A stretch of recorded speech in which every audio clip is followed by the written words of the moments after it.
Welcome back to a new episode of the Shout at the Devils podcast. I'm your host, Justin Brady, and I run Devils Fanatics on Instagram. And I'm here with my co host, Daniel Amoia, who runs devils.report on Instagram, and he writes for the Hockey Writers. And we have a lot of news to break down. Most importantly, Jacob Markstrom underwent imaging on Thursday, which indicated an MCL sprain that he suffered against the Boston Bruins in the Devils 5-1 win on Wednesday night, and he will be approximately out for 4 to 6 weeks. Markstrom will miss the remainder of the club's games leading into the Four Nations break, and he will begin a rehab program under the guidance of the Devils athlete care staff. So obviously, this sucks, losing Markstrom. He's arguably been the best player for the team for the last 2 months now. So it's going to be tough playing without him. But definitely like the response that the Devils had Wednesday night. They played really good overall, controlled play for the most part. And now Jake Allen is going to be the team's backup, or not the team's starter, I should say, going forward until Markstrom returns. And the good news is, it's nothing long term because that was something that some of us fans and people were a little concerned about because it didn't look good at first. He wasn't putting much weight on his leg when the injury first happened. So happy that it's not long term. And also, you have the Four Nations tournament in a couple weeks from now, and that might be a blessing in disguise for the Devils because that it's just big because he'll be able to rest during that time. And obviously, it's unfortunate because he was supposed to be Team Sweden starting goalie, and that was definitely an opportunity I'm sure he was looking forward to play for your country and represent your country. There's really no better feeling than that, but it's kind of a blessing for the Devils that he's gonna be getting some more rest then, and then possibly even be ready for the rest of the NHL season after that break for Four Nations. So it sucks, but it could be a lot worse, and having that break is really beneficial for Markstrom and the Devils. Daniel, what are your initial thoughts on this? Yeah, I mean, right when I saw it, I was like, "Uh-oh, that cannot be good." And I really had no clue. There were a few doctors who had analyzed it on Twitter and said it could really be anything from like 2 weeks to like a torn ACL where he's done for the season. So, given that, the Devils really can't complain too much about the diagnosis, but I got a feel for him. Yeah, he was one of the best goalies, not just on the Devils, but the entire National Hockey League. I mean, he was just playing lights out hockey, keeping the Devils in a lot of games when they weren't playing so hot, post Christmas. And like you said, that opportunity to play for your country, I know as a fact. I've talked to Markstrom about it, how excited he was to play for his country, and it's just so unfortunate because he's been waiting. I think the 2016 World Cup of Hockey was the last time he got that opportunity. Maybe he played in 2017 Worlds, I don't remember, but it was a while ago, a long time ago, going to almost a decade now. So I just really feel for him. He would have been teammates with Jesper Bratt. That would have been a really cool thing as well. But most importantly, the fact that he'll be able to come back is big. Everyone says he's in good spirits, so that's good. We'll see how the rehab goes. In a perfect world, he'll get right back at it right after Four Nations. But Keith did say to me this morning that Four Nations is it's pretty clear that it's out of the picture. So I do feel for him, but Devils are obviously Jake Allen is going to get a lot of the starts now, and he's been more than capable of that. He's been very patient, working hard while Markstrom was the main guy in the crease, and now he's definitely going to relish in that opportunity. At least I think. He's been so steady. He was when he came in for Markstrom, stopped all 16, I believe. He's just a veteran that you can rely on. He'll keep you in games. I don't think it'll spiral out of control too often. And at the end of the day, it comes down to the Devils' defensive structure. If they're playing the way they did before Christmas, it really shouldn't matter who's in net. They'll be in most games unless it's a goalie that's just like atrocious and constantly leaking in goals. But I don't think Jake Allen's that. He's a true professional, and I think we've seen that with a good defense in front of him, Jake Allen is perfectly fine. Again, it's most likely only 6 to 7 games, maybe six for Allen, one for another goaltender. But like I said, in a perfect world, Markstrom gets back after Four Nations, and 7 games is really not the end of the world. And say in those 7 games, if Markstrom were healthy, would have got 5 of them, Allen would have got 2. So it's really like you're losing 5 games of Jacob Markstrom, and that should not make or break your season. If it does, you didn't deserve to go anywhere in the first place. So. Yeah, no, so we're hoping Markstrom will be healthy and ready to come back after the break. We don't know that for sure yet, but that's the hope. But good news is I trust Jake Allen. And I think the team, the way that they played against Boston is that spark that we talked about last episode that the team needed. That was probably the best game they played all season, a complete team effort, and they looked very confident out there. The power play was on fire all game long, and Allen, as you said, came in relief for Markstrom. That's not easy to do. You are not ready for that situation usually, and you're not warmed up or anything like that. And he stopped all 16 shots he faced, and he faced a bunch of high danger opportunities as well and was able to fend them off. So credit to Allen. And yeah, it's going to be a great opportunity for him. That's why you go out and get 2 goalies that you can trust. And Allen is a guy that you can trust. He's played plenty of times as a starter for many teams like the Canadians and Blues in the past. And big good news here is there's no back-to-backs coming up before the break. So realistically, Allen could start all 7 games coming up, and that would be fine by me. Possibly you could add in Dawes or Poulter. I'll get into that right now. So it was reported that Isaac Poulter did get called up to the Devils team. And he will be with them for this weekend, but sometime next week, Nico Dawes will take his place as the backup and will be called up. So going forward, Dawes will be the backup except for this weekend. So I think Dawes deserves it. He's the right guy for that position, and we've seen him plenty of times last season. Dawes was pretty solid with the team overall.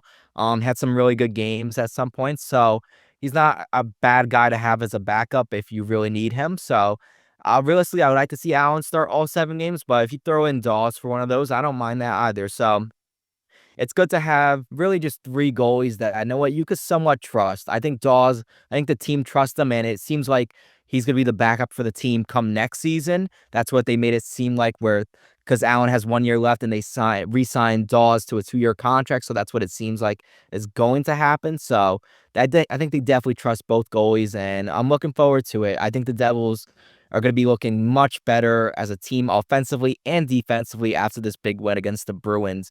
So definitely, it sucks to lose Markstrom, but I don't think it's anything to be worried or panicked about. And another thing we have to bring it up, it just happened a couple hours ago. One of the biggest trades in NHL history. You could definitely say that. And Mikko Rantanen's going to the Carolina Hurricanes, a big division rival for the Devils.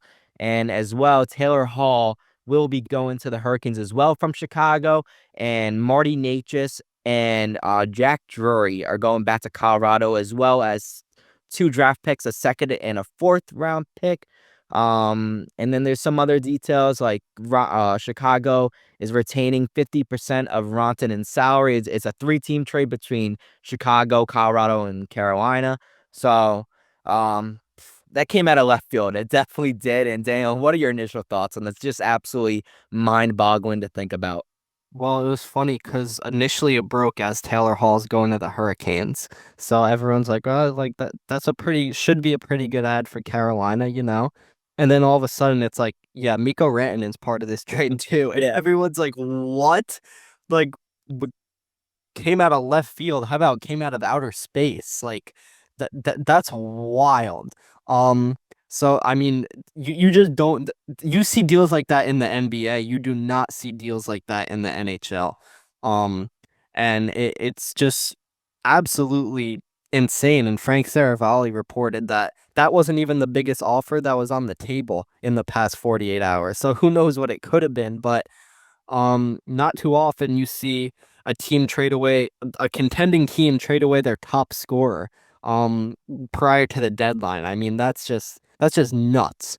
Um what I will say is the Hurricanes better hope they extend Mikko Rantanen, because if you're giving up Marty Necas with his only like $6 million cap hit for 1 year of Mikko Rantanen, you better hope you win the cup. And there are reports that Rantanen's an amazing player, but there are reports that he wants Connor McDavid money. I don't know about that, but that's Carolina's problem. we're not shout at the Canes, thankfully, because trying to do all that math would be a disaster. I don't enjoy doing all that math for cap stuff, but anyway, um, yeah, in the short term, Carolina is a much better team, and they were already a dangerous team to begin with. Rantanen, obviously one of the best forwards in the National Hockey League. He's well over a point per game. I forget the numbers, but I know he's on pace for 107 points. And Taylor Hall still a serviceable middle six guy. He's obviously not the MVP Taylor Hall that he was in 2018, but for the Hurricanes, for he adds that little touch of offense. His underlying numbers are pretty solid, especially for a Blackhawks team that is not very good. So, yeah, the Hurricanes are quite the force to be reckoned with now. And Marty Necas, I mean, that's still a great pickup for Colorado if they weren't able to get stuff figured out with Rantanen. He's obviously very young. Um, and I think he'll play really well there. I mean, he's a stud. Yeah, long term, this might not work out for Carolina, but we're focusing more on this season right now, and it's gonna be really tough for the Devils if they have to play Carolina in the first line in the first round, and that's what it seems like it's gonna happen. It's been those two teams in the number 2 or 3 position basically for the majority of the season up to this point. So if the Devils have to play Carolina, oh man, they're gonna have to make some additions definitely at the trade deadline. And I'm not saying go out and get JT Miller. I don't want that, but some changes are gonna have to be made. You're gonna have to go and add some guys that can provide some more scoring to this team and provide more balance to all 4 lines. So that'll be interesting to see how the Devils respond to this because you're gonna have to do something. I feel like in Carolina, short term is significantly a better team. We're looking to add more scoring, and you possibly get one of the best goal scorers in the NHL, and Mikko Rantanen, and even adding Taylor Hall, who knows, maybe could really work out well for them in a middle six role. So it's it's a good thing for Carolina, and the Devils should be scared and should react accordingly by making a move at some point or another. Yeah, and I think the Devils have shown that their top guys are pretty good. I mean, they're gonna have stretches like they did, but they just need that secondary scoring, which we've talked about so many times. I'm sure we'll have more episodes getting more into specific targets for a trade, but in an ideal world, Tom Fitzgerald doesn't wait and he goes out and makes a move now. I wrote a piece last week saying the Devils need to make a move now. Obviously, it hasn't happened yet. And look, I know it's tough. They shouldn't make an impulse move just for the sake of it, but I find it hard to believe Tom Fitzgerald has negotiated his way into some pretty nice grabs for New Jersey, and I just don't see how he wouldn't be able to pull something off for like a middle six player, like say, I don't know, Jared McCann or Ricard Raquel, guys who can play in the top six if necessary, maybe on the third line, and who bring consistent scoring, not just like a say Justin Dowling or Nate Bastion or Eric Holla this year, where it's like, all right, yeah, maybe I'll chip in every once in a while, but you can't count on me to bring consistent offense. And you could have a couple guys like that, like I've said, in the lineup, but not like 5 or 6 like the Devils have. So, yeah, they just have to upgrade. Other teams around them will upgrade. The Metro's a bloodbath. The Capitals are just so insanely good.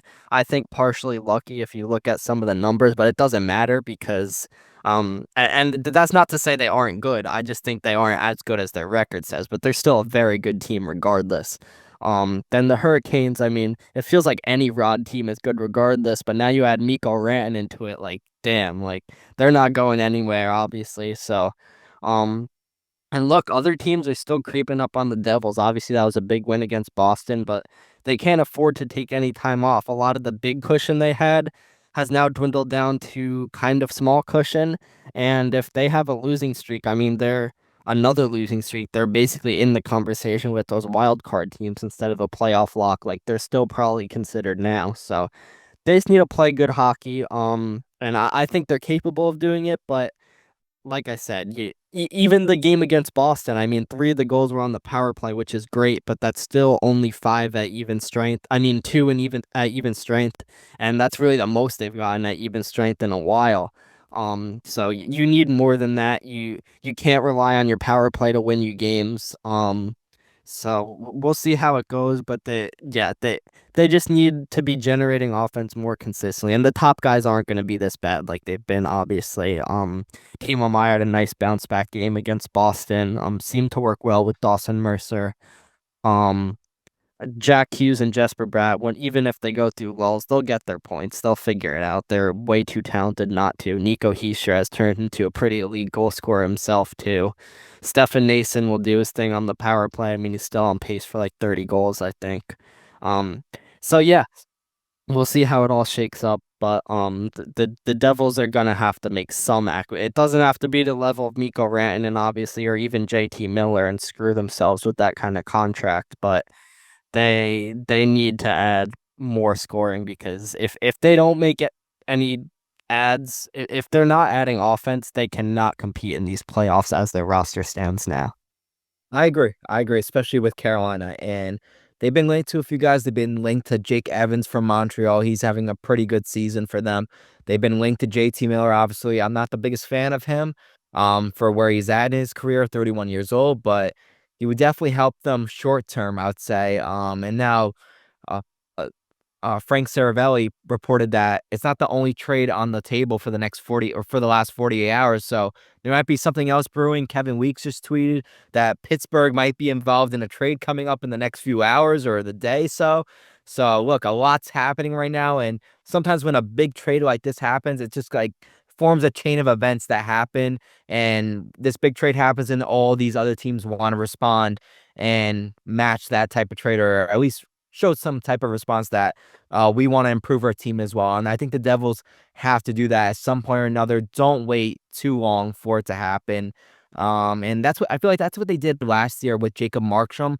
They waited too long and eventually got too close to the trade deadline. The trade fell through, and the Devils just weren't a good team last year for the maybe like the last 30 games of the season. It was unfortunate. So make a move now, respond to this trade, and I feel like the Devils will be fine, but I would like to see a response from them. So I'll be excited to see what happens. Possibly maybe something will happen in the next 10 minutes. So yeah, we'll see what happens. Excited to see what happens. And yeah, the Devils have the Canadians coming up on the road, then the Flyers. So yeah, very winnable games. We'll see what happens. But appreciate all your support as always. And until next time, peace out. Peace.